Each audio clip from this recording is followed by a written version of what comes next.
असम के बाद अब महाराष्ट्र पुलिस की रडार पर वजाहत खान कादरी। वजाहत कादरी के खिलाफ महाराष्ट्र में दर्ज हुई 5 एफआईआर। जल्द गिरफ्तार होगा शर्मिष्ठा को जेल पहुंचाने वाला Qadri. Social media influencer Sharmishtha Panoli के केस में मुख्य शिकायतकर्ता वजाहत खान कादरी रसीदी पर पुलिस का शिकंजा कसता जा रहा है। देश के अलग अलग कोने में उसके खिलाफ अनगिनत एफआईआर और शिकायतें दर्ज हो चुकी हैं। वजाहत खान कादरी अब पुलिस की रडार पर है। असम पुलिस पश्चिम बंगाल में डेरा डाले हुए है, कादरी की तलाश कर रही है, लेकिन पश्चिम बंगाल की सरकार, वहां की पुलिस असम पुलिस को कादरी को गिरफ्तार करने में बाधा बन रही है। हालांकि वजाहत खान कादरी गायब हो चुका है, लेकिन इस बीच बड़ी खबर यह है कि अब वजाहत खान कादरी रसीदी के खिलाफ महाराष्ट्र में बड़ा एक्शन हुआ है और महाराष्ट्र पुलिस कभी भी कादरी को गिरफ्तार कर सकती है। दरअसल महाराष्ट्र से बड़ी खबर यह है कि कादरी के खिलाफ 5 एफआईआर दर्ज हुई है महाराष्ट्र में अलग अलग जगहों पर, और सुनैना होले के एक्स हैंडल की तरफ से यह जानकारी दी गई है। पुलिस ने अभी तक इन एफआईआर को लेकर कोई जानकारी साझा नहीं की है, लेकिन यह जानकारी सामने आई है कि महाराष्ट्र में भी अब कादरी के खिलाफ 5 एफआईआर दर्ज हो चुकी है। यानी अब जनता ये डिमांड कर रही है कि कादरी को असम पुलिस और महाराष्ट्र पुलिस मिलकर ढूंढे और पश्चिम बंगाल की सरकार और वहां की पुलिस जो तानाशाही दिखा रही है उसको कहीं ना कहीं हराए, उसको नाकाम करे। कादरी को अब ढूंढ निकाला जाना चाहिए, ये मांग लगातार सोशल मीडिया पर हो रही है, क्योंकि जिस तरीके से कादरी ने हिंदुओं को भर भर कर गालियां देने का काम किया, हिंदू देवी देवताओं पर अभद्र टिप्पणियां की, हिंदू त्योहारों का मजाक उड़ाया, कादरी पर अभी तक पश्चिम बंगाल में कोई कार्रवाई नहीं हुई। लेकिन वहीं पर हिंदुओं के खिलाफ जहर उगलने वाले वजाहत खान कादरी रशीदी के खिलाफ देश भर में एफआईआर दर्ज हो चुकी है। और ये वही रशीदी कादरी हैं जिसने शर्मिष्ठा पनोली के खिलाफ एफआईआर दर्ज कराई थी, ये कहते हुए कि उसने इस्लाम का अपमान किया, उसने सांप्रदायिक टिप्पणी की, और उसकी महज शिकायत पर एफआईआर पर पश्चिम बंगाल की पुलिस ने शर्मिष्ठा पनोली को गुरुग्राम से गिरफ्तार कर लिया। तो फिर सवाल यह है कि आखिर पश्चिम बंगाल की पुलिस इस वजाहत खान कादरी रसीदी को गिरफ्तार क्यों नहीं कर पा रही है? आखिर क्या दबाव पश्चिम बंगाल की पुलिस पर है? क्या मजबूरी पश्चिम बंगाल की पुलिस की है? आखिर क्यों जब कादरी के घर पर असम पुलिस ने रेड मारी तो वहां पर पश्चिम बंगाल की पुलिस ने इसका विरोध किया?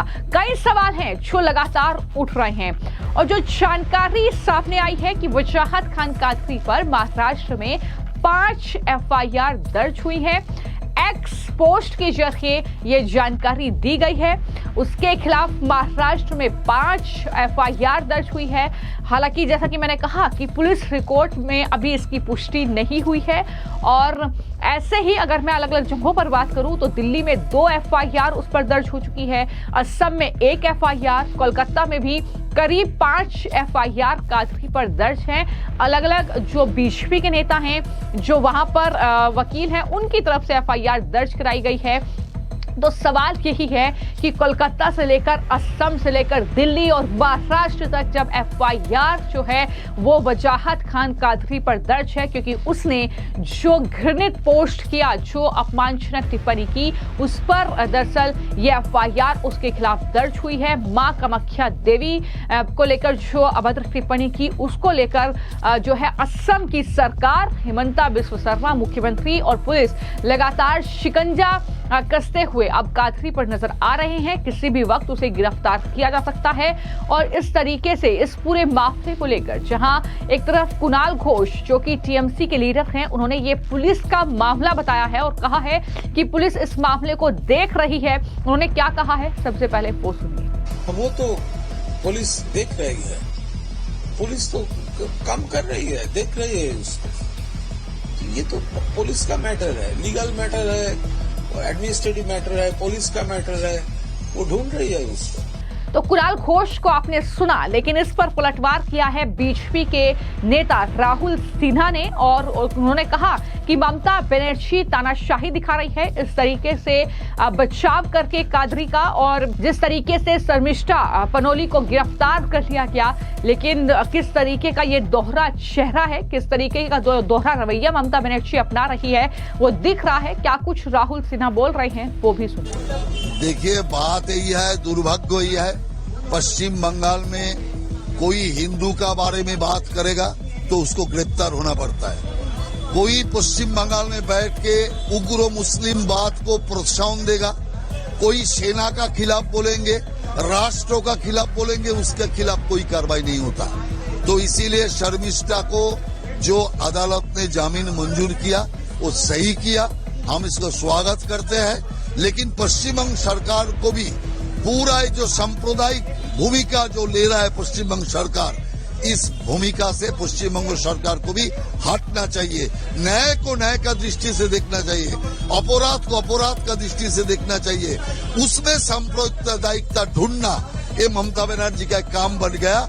इससे वो विरत रहे, यही हमारा उनसे सलाह है।